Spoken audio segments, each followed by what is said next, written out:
Hello friends, study with पूजा में आपका स्वागत है। आज हम शेषावस्था इन्फेंसी किसे कहते हैं, क्या है वो पढ़ेंगे। तो शेषावस्था 0 से 5 वर्ष तक की अवस्था की अवधि होती है। तो ये डीएलएड फर्स्ट सेमेस्टर या फिर आप सीटेट या टेट के कोई भी एग्ज़ाम या टीचिंग एग्ज़ाम में ये आता ही है। बहुत इम्पोर्टेंट टॉपिक है। तो आज का जो टॉपिक है वो है शेषावस्था क्या है। तो हम सब क्या जानते हैं कि विकास क्या होती है, एक सतत प्रतिक्रिया। तो वो गर्भ से लेकर मृत्यु तक चलने वाली एक प्रतिक्रिया है और हम सभी मनुष्य को इस विभिन्न अवस्थाओं से गुजरना पड़ता है। और अवस्थाएं कौन कौन सी होती है?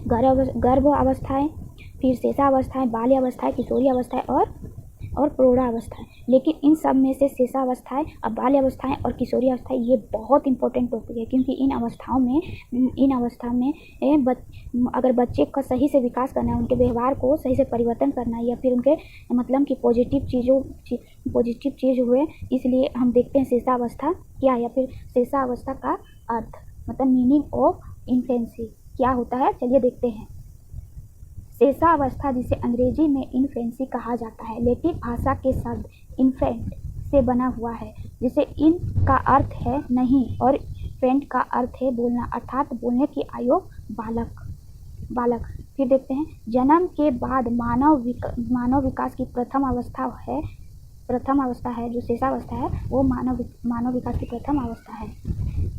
इसकी लगभग आयु जन्म से 5 वर्ष तक की होती है। इस अवस्था में नवजात शिशु का विकास होता है, इसलिए इससे जीवन का सर्वाधिक महत्वपूर्ण काल माना गया है। इस अवस्था को व्यक्ति के विकास की नवीन या मानवीय जीवन का आधार माना गया है, इसलिए शिशु के विकास पर जितना अधिक ध्यान दिया जाए, विकास उतने ही तीव्र होगा।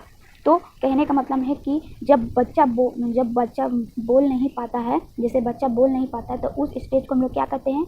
हम लोग कहते हैं शेषावस्था या फिर इन्फेंसी पीरियड भी कहा जाता है। तो इस अवस्था में जो बच्चे का विकास होता है ना, वो बहुत ही, जैसे बच्चे का विकास बहुत तीव्र होता है, तीव्र गति से होगा। यानी कि आप जब बच्चे को, जैसे बच्चा जन्म लिया, तो बच्चे को आपने उसे टाइम टू टाइम देखा, और आप उस बच्चे को 2 वर्ष के या 3 वर्ष के बाद देखे, तो आप देखोगे कि बच्चे की लंबाई बढ़ी हुई है, वो आपके सामने बहुत अच्छे से बोल रहा है, वो बहुत सारी चीज़ों को समझ रहा है, जवाब भी दे रहा है, ठीक है।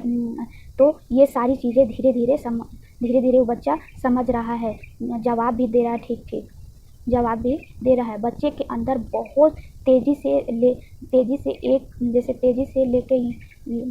लेके या फिर ये कहेंगे कि बच्चे में लेकर जो 5 वर्ष तक की अवस्था होती है, बालक का विकास जो होता है वो बहुत ही तीव्र गति से होता है, ठीक है। तो यही बात यहाँ पर भी बताई गई है कि किस तरीके से बच्चे की अवस्था में चलना शुरू होता है, फिर दौड़ना शुरू करता है, फिर शब्दों के माध्यम से चलना शुरू करता है, किस तरीके से बच्चे की अवस्था में बोल पाता है, ठीक है। ये सारी चीज़ें, इसके अलावा परिवार के सदस्यों की पहचान करना, फिर आसपास के लोगों की पहचान करना, इसी तरह बालक के धीरे धीरे वो उन लोगों को कहीं ना कहीं नकल करके दोहराता है।